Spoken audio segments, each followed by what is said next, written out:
मीका अध्याय 1। यहोवा का वचन जो यहूदा के राजा योताम, आहाज और हिजकिय्याह के दिनों में मोरेशेतवासी मीका को पहुँचा, जिसको उसने सामरिया और यरूशलेम के विषय में पाया। हे जातिजाति के सब लोगों, सुनो। हे पृथ्वी, तू उस सब समेत जो तुझ में है ध्यान दे। और प्रभु यहोवा तुम्हारे विरुद्ध वरन् परमेश्वर अपने पवित्र मंदिर में से तुम पर साक्षी दे। क्योंकि देख, यहोवा अपने पवित्र स्थान से बाहर निकल रहा है, और वह उतरकर पृथ्वी के ऊँचे स्थानों पर चलेगा। पहाड़ उसके नीचे गल जाएँगे और तराई ऐसे फटेंगी जैसे मोम आग की आँच से, और पानी जो घाट से नीचे बहता है। यह सब याकूब के अपराध और इस्राएल के घराने के पाप के कारण से होता है। याकूब का अपराध क्या है? क्या सामरिया नहीं? और यहूदा के ऊँचे स्थान क्या है? क्या यरूशलेम नहीं? इस कारण मैं सामरिया को मैदान के खेत का ढेर कर दूँगा और दाख का बगीचा बनाऊँगा। और मैं उसके पत्थरों को खड़ में लुढ़का दूँगा और उसकी नींव उखाड़ दूँगा। उसकी सब खुदी हुई मूरतें टुकड़े-टुकड़े की जाएँगी, और जो कुछ उसने छिनाला करके कमाया है वह आग से भस्म किया जाएगा। और उसकी सब प्रतिमाओं को मैं चकनाचूर करूँगा, क्योंकि छिनाले ही की कमाई से उसने उसको इकट्ठा किया है, और वह फिर छिनाले की सी कमाई हो जाएगी। इस कारण मैं छाती पीट कर हाय हाय करूँगा। मैं लूटा हुआ सा और नंगा चला फिरा करूँगा। मैं गीदड़ों के समान चिल्लाऊँगा और शुतुर्मुर्गों के समान रोऊँगा, क्योंकि उसका घाव असाध्य है और विपत्ति यहूदा पर भी आ पड़ी, वरन् वह मेरे जाति भाइयों पर पड़कर यरूशलेम के फाटक तक पहुँच गई है। गत नगर में इसकी चर्चा मत करो और मत रोओ। बेतापरा में धूलि में लोटपोट करो। हे शापेर की रहने वाली, नंगी होकर निर्लज्ज चली जा। सानान की रहने वाली नहीं निकल सकती। बेतसेल के रोने पीटने के कारण उसका शरणस्थान तुम से ले लिया जाएगा, क्योंकि मारोत की रहने वाली तो कुशल की बाट जोहते-जोहते तड़प गई है, क्योंकि यहोवा की ओर से यरूशलेम के फाटक तक विपत्ति आ पहुँची है। हे लाकीश की रहने वाली, अपने रथों में वेग चलने वाले घोड़े जोत। तुझी से सिय्योन की प्रजा के पाप का आरम्भ हुआ, क्योंकि इस्राएल के अपराध तुझी में पाए गए। इस कारण तू गत के मोरेशेत को दान देकर दूर कर देगा। अकजीब के घर से इस्राएल के राजा धोखा ही खाएँगे। हे मारेशा की रहने वाली, मैं फिर तुझ पर एक अधिकारी ठहराऊँगा, और इस्राएल के प्रतिष्ठित लोगों को अदुल्लाम में आना पड़ेगा। अपने दुलारे लड़कों के लिए अपना केश कटवाकर सिर मुँण्डा, वरन् अपना पूरा सिर गिद्ध के समान गंजा कर दे, क्योंकि वे बँधुए होकर तेरे पास से चले गए हैं। मीका अध्याय 2। हाय उन पर जो बिछौनों पर पड़े हुए बुराइयों की कल्पना करते और दुष्ट कर्म की इच्छा करते हैं, और बलवन्त होने के कारण भोर को दिन निकलते ही वे उसको पूरा करते हैं। वे खेतों का लालच करके उन्हें छीन लेते हैं, और घरों का लालच करके उन्हें भी ले लेते हैं, और उसके घराने समेत पुरुष पर और उसके निज भाग समेत किसी पुरुष पर अंधेर और अत्याचार करते हैं। इस कारण यहोवा यह कहता है, मैं इस कुल पर ऐसी विपत्ति डालने पर हूँ जिसके नीचे से तुम अपनी गर्दन हटा न सकोगे, न अपने सिर ऊँचे किए हुए चल सकोगे, क्योंकि वह विपत्ति का समय होगा। उस समय यह अत्यन्त शोक का गीत दृष्टान्त की रीति पर गाया जाएगा। हमारा तो सर्वनाश हो गया, वह मेरे लोगों के भाग को बिगाड़ता है। हाय, वह उसे मुझसे कितनी दूर कर देता है। वह हमारे खेत बलवा करने वाले को दे देता है। इस कारण तेरा ऐसा कोई न होगा जो यहोवा की मण्डली में चिट्ठी डालकर नापने की डोरी डाले। बकवासी कहा करते हैं, बकवास न करो।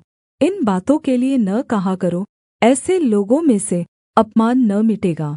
हे याकूब के घराने, क्या यह कहा जाए कि यहोवा का आत्मा अधीर हो गया है? क्या ये काम उसी के किए हुए हैं? क्या मेरे वचनों से उसका भला नहीं होता जो सिधाई से चलता है? परन्तु कल की बात है कि मेरी प्रजा शत्रु बनकर मेरे विरुद्ध उठी है। तुम शान्त और भोले-भाले राहियों के तन पर से वस्त्र छीन लेते हो, जो लड़ाई का विचार न करके निधड़क चले जाते हैं। मेरी प्रजा की स्त्रियों को तुम उनके सुख धामों से निकाल देते हो, और उनके नन्हे बच्चों से तुम मेरी दी हुई उत्तम वस्तुएँ सर्वदा के लिए छीन लेते हो। उठो, चले जाओ, क्योंकि यह तुम्हारा विश्रामस्थान नहीं है। इसका कारण वह अशुद्धता है जो कठिन दुःख के साथ तुम्हारा नाश करेगी। यदि कोई झूठी आत्मा में चलता हुआ झूठी और व्यर्थ बातें कहे और कहे कि मैं तुम्हें नित्य दाखमधु और मदिरा के लिए प्रचार सुनाता रहूँगा, तो वही इन लोगों का भविष्यद्वक्ता ठहरेगा। हे याकूब, मैं निश्चय तुम सभी को इकट्ठा करूँगा, मैं इस्राएल के बचे हुओं को निश्चय इकट्ठा करूँगा और बोत्सरा की भेड़-बकरियों के समान एक संग रखूँगा। उस झुण्ड के समान जो अच्छी चराई में हो, वे मनुष्यों की बहुतायत के मारे कोलाहल मचाएँगे। उनके आगेआगे बाड़े का तोड़नेवाला गया है, इसलिए वे भी उसे तोड़ रहे हैं और फाटक से होकर निकले जा रहे हैं। उनका राजा उनके आगेआगे गया, अर्थात् यहोवा उनका सरदार और अगुआ है। मीका अध्याय 3। मैंने कहा, हे याकूब के प्रधानों, हे इस्राएल के घराने के न्यायियों, सुनो। क्या न्याय का भेद जानना तुम्हारा काम नहीं? तुम तो भलाई से बैर और बुराई से प्रीति रखते हो। मानो तुम लोगों पर से उनकी खाल उधेड़ लेते और उनकी हड्डियों पर से उनका माँस नोच लेते हो, वरन् तुम मेरे लोगों का माँस खा भी लेते और उनकी खाल उधेड़ते हो। तुम उनकी हड्डियों को हाण्डी में पकाने के लिए तोड़ डालते और उनका माँस हण्डे में पकाने के लिए टुकड़े-टुकड़े करते हो। वे उस समय यहोवा की दुहाई देंगे, परन्तु वह उनकी न सुनेगा, वरन् उस समय वह उनके बुरे कामों के कारण उनसे मुँह मोड़ लेगा। यहोवा का यह वचन है कि जो भविष्यद्वक्ता मेरी प्रजा को भटका देते हैं और जब उन्हें खाने को मिलता है तब शान्ति शान्ति पुकारते हैं, और यदि कोई उनके मुँह में कुछ न दे तो उसके विरुद्ध युद्ध करने को तैयार हो जाते हैं, इस कारण तुम पर ऐसी रात आएगी कि तुम को दर्शन न मिलेगा और तुम ऐसे अंधकार में पड़ोगे कि भावी न कह सकोगे। भविष्यद्वक्ताओं के लिए सूर्य अस्त होगा और दिन रहते उन पर अंधियारा छा जाएगा। दर्शी लज्जित होंगे और भावी कहने वालों के मुँह काले होंगे, और वे सब के सब अपने होठों को इसलिए ढाँपेंगे कि परमेश्वर की ओर से उत्तर नहीं मिलता। परन्तु मैं तो यहोवा की आत्मा से शक्ति, न्याय और पराक्रम पाकर परिपूर्ण हूँ कि मैं याकूब को उसका अपराध और इस्राएल को उसका पाप जता सकूँ। हे याकूब के घराने के प्रधानों, हे इस्राएल के घराने के न्यायियों, हे न्याय से घृणा करने वालों और सब सीधी बातों को टेढ़ी-मेढ़ी करने वालों, यह बात सुनो। तुम सिय्योन को हत्या करके और यरूशलेम को कुटिलता करके दृढ़ करते हो। उसके प्रधान घूस ले लेकर विचार करते और याजक दाम ले लेकर व्यवस्था देते हैं, और भविष्यद्वक्ता रुपये के लिए भावी कहते हैं। तो भी वे यह कहकर यहोवा पर भरोसा रखते हैं, यहोवा हमारे बीच में है, इसलिए कोई विपत्ति हम पर न आएगी।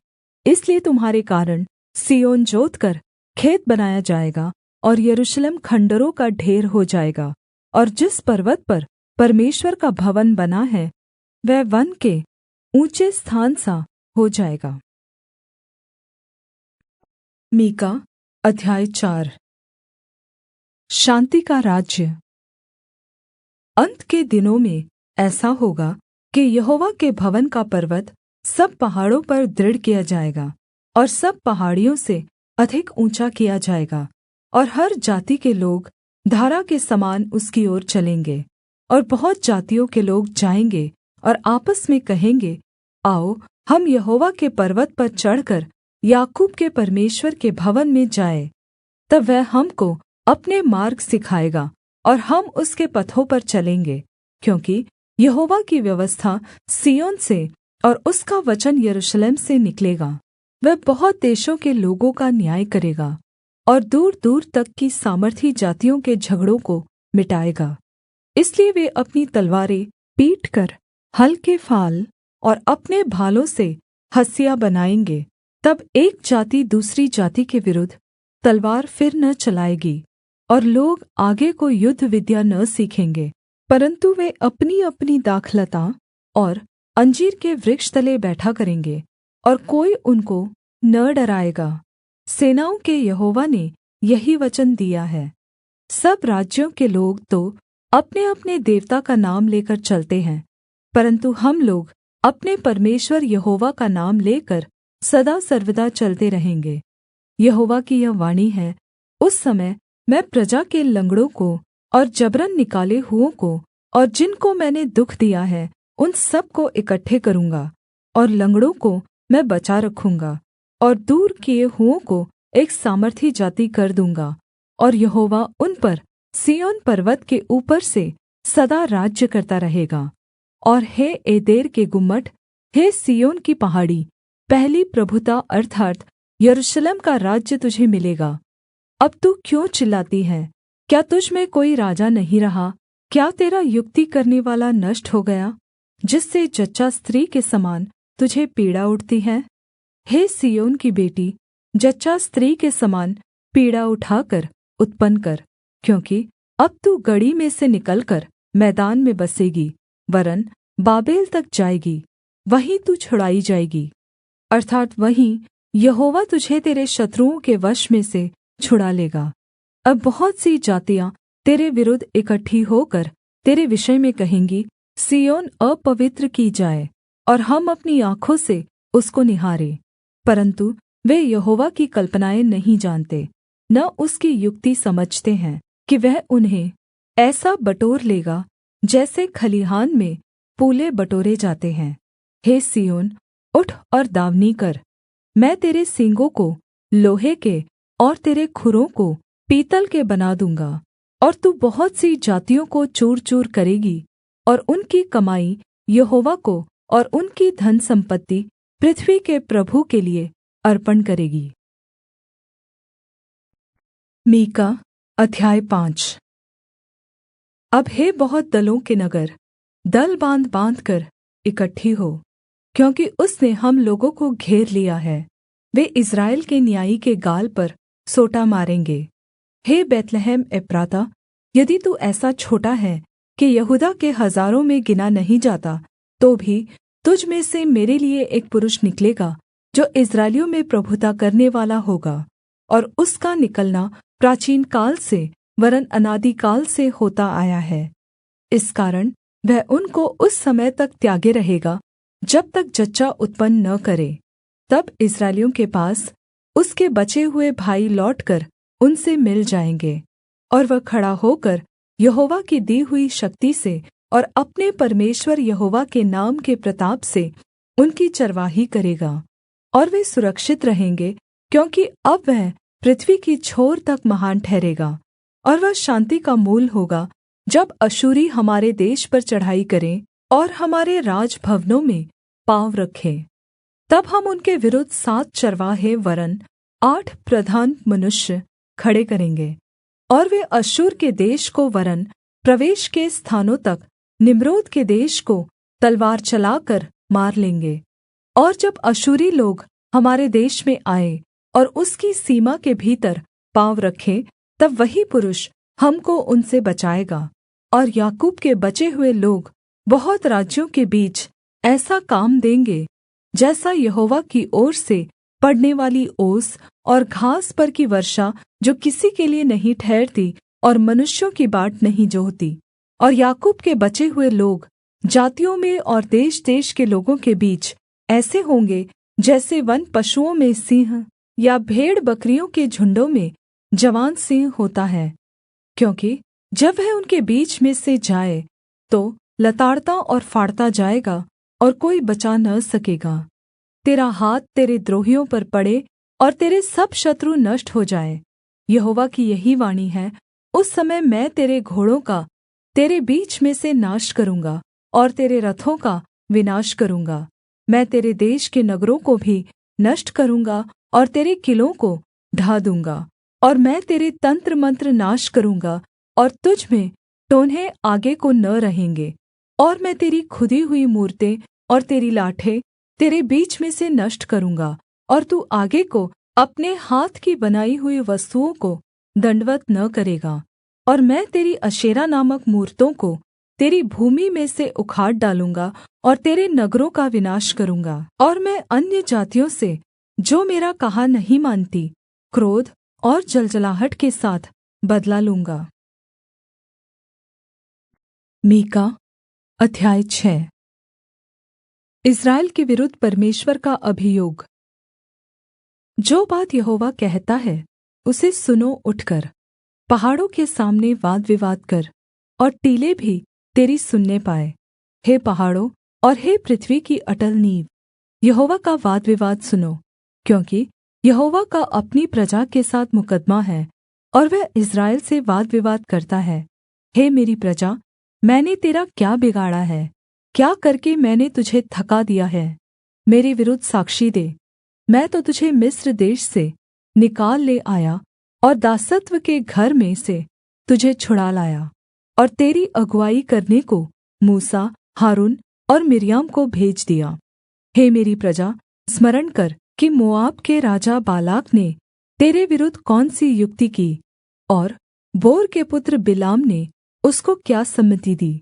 और शित्तीम से गिलगाल तक की बातों का स्मरण कर, जिससे तू यहोवा के धार्मिकता के काम समझ सके। मैं क्या लेकर यहोवा के सम्मुख आऊँ और ऊपर रहने वाले परमेश्वर के सामने झुकूँ? क्या मैं होमबलि के लिए 1-1 वर्ष के बछड़े लेकर उसके सम्मुख आऊँ? क्या यहोवा हजारों मेढ़ों से या तेल की लाखों नदियों से प्रसन्न होगा? क्या मैं अपने अपराध के प्रायश्चित में अपने पहलौठे को, या अपने पाप के बदले में अपने जन्माए हुए किसी को दूँ?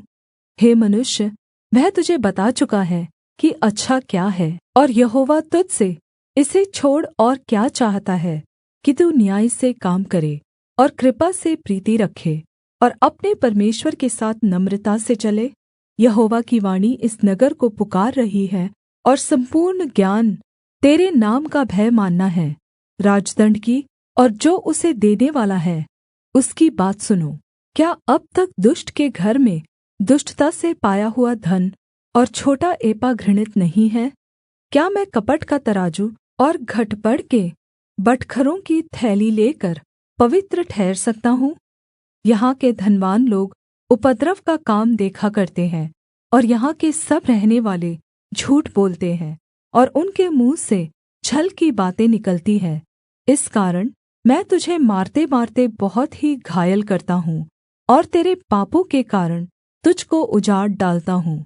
तू खाएगा परन्तु तृप्त न होगा, तेरा पेट जलता ही रहेगा, और तू अपनी सम्पत्ति लेकर चलेगा परन्तु न बचा सकेगा, और जो कुछ तू बचा भी ले उसको मैं तलवार चलाकर लुटवा दूँगा। तू बोएगा परन्तु लवने न पाएगा, तू जैतून का तेल निकालेगा परन्तु लगाने न पाएगा, और दाख रौंदेगा परन्तु दाखमधु पीने न पाएगा, क्योंकि वे ओम्री की विधियों पर और अहाब के घराने के सब कामों पर चलते हैं, और तुम उनकी युक्तियों के अनुसार चलते हो। इसलिए मैं तुझे उजाड़ दूँगा और इस नगर के रहने वालों पर ताली बजवाऊँगा, और तुम मेरी प्रजा की नामधराई सहोगे। मीका अध्याय 7। इस्राएल का नैतिक पतन। हाय मुझ पर, क्योंकि मैं उस जन के समान हो गया हूँ जो धूप काल के फल तोड़ने पर या रही हुई दाख बीनने के समय के अंत में आ जाए। मुझे तो पक्की अंजीरों की लालसा थी, परन्तु खाने के लिए कोई गुच्छा नहीं रहा। भक्त लोग पृथ्वी पर से नाश हो गए हैं, और मनुष्यों में एक भी सीधा जन नहीं रहा।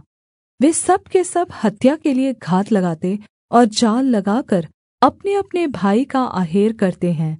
वे अपने दोनों हाथों से मन लगाकर बुराई करते हैं। हाकिम घूस माँगता और न्यायी घूस लेने को तैयार रहता है, और रईस अपने मन की दुष्टता वर्णन करता है। इसी प्रकार से वे सब मिलकर जालसाजी करते हैं। उनमें से जो सबसे उत्तम है वह कटीली झाड़ी के समान दुखदाई है, जो सबसे सीधा है वह काँटे वाले बाड़े से भी बुरा है। तेरे पहरुओं का कहा हुआ दिन अर्थात् तेरे दण्ड का दिन आ गया है, अब वे शीघ्र भ्रमित हो जाएँगे। मित्र पर विश्वास मत करो, परम मित्र पर भी भरोसा मत रखो, वरन् अपनी अर्धांगिनी से भी सम्भल कर बोलना। क्योंकि पुत्र पिता का अपमान करता और बेटी माता के और बहू सास के विरुद्ध उठती है। मनुष्य के शत्रु उसके घर ही के लोग होते हैं। परन्तु मैं यहोवा की ओर ताकता रहूँगा, मैं अपने उद्धारकर्ता परमेश्वर की बाट जोहता रहूँगा। मेरा परमेश्वर मेरी सुनेगा। हे मेरी बैरिन, मुझ पर आनन्द मत कर, क्योंकि जैसे ही मैं गिरूँगा त्यों ही उठूँगा, और जो ही मैं अंधकार में पड़ूँगा त्यों ही यहोवा मेरे लिये ज्योति का काम देगा। मैंने यहोवा के विरुद्ध पाप किया है, इस कारण मैं उस समय तक उसके क्रोध को सहता रहूँगा, जब तक कि वह मेरा मुकद्दमा लड़कर मेरा न्याय न चुकाएगा। उस समय वह मुझे उजियाले में निकाल ले आएगा और मैं उसकी धार्मिकता देखूँगा। तब मेरी बैरिन जो मुझसे यह कहती है कि तेरा परमेश्वर यहोवा कहाँ रहा, वह भी उसे देखेगी और लज्जा से मुँह ढाँपेगी।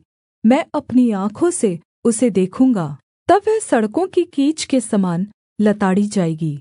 तेरे बाड़ों के बाँधने के दिन उसकी सीमा बढ़ाई जाएगी। उस दिन अश्शूर से और मिस्र के नगरों से और मिस्र और महानद के बीच के और समुद्र और पहाड़ के बीच में देशों से लोग तेरे पास आएँगे। तो भी यह देश अपने रहने वालों के कामों के कारण उजाड़ ही रहेगा।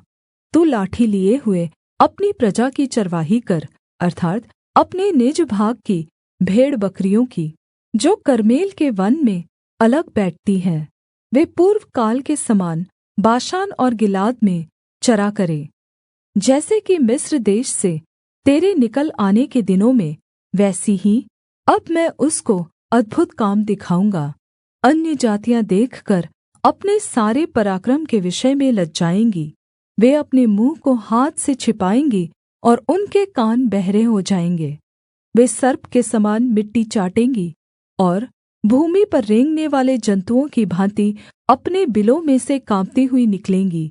वे हमारे परमेश्वर यहोवा के पास थरथराती हुई आएँगी और वे तुझ से डरेंगी। तेरे समान ऐसा परमेश्वर कहाँ है, जो अधर्म को क्षमा करे और अपने निज भाग के बचे हुओं के अपराध को ढाँप दे?